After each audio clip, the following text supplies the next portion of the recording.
नमस्कार, जय जगन्नाथ। एବେका समय सबुठु बड़ दुखद खबर कि कोरोना एक भाइरस एक महामारी भाइरस जो सारा वर्ल्ड रे एबे समस्त गोटे चिंता कोरोना परीक्षा गोटे भाइरस एमती माड़ी चलुची।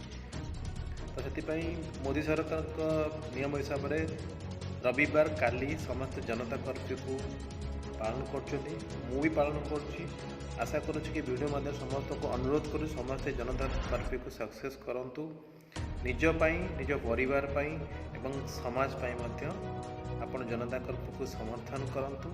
यह ही मोर समस्त पाखे अनुरोध सकाल 7टारू राति 9टा पर्यंत घर छाड़ी कहीं भी बाहर को जातु ना पारे कि कोरोना भाइरस समस्त एक महामारी रोग महामारी भूताणु होते पारे किंतु यही भूताणु को आम निजे चाहिए निज दूरी रखिपर परिवेश दूरी रखिपर मो हिसाब से समस्त जानी सारे कौन कौन करने को पड़ो तो मत विशेष किसी कहवाई पड़ोनी। मोर अनुरोध काली जनता कर्फ्यू समस्ते पालन करूँ एवं निज निज परिवार सहित समय बिताते घर रही जय जगन्नाथ। जगन्नाथ अच्छी तो केबे ओडिशा रे ए कोरोना भाइरस तार काया विस्तार करि परिबो नाही। ए कोरोना भाइरस पई आमे ही लड़िबा एवं कोरोना भाइरस जेमिति आमको डरिबो ओडिशा छाड़ी पळैबो। जय जगन्नाथ।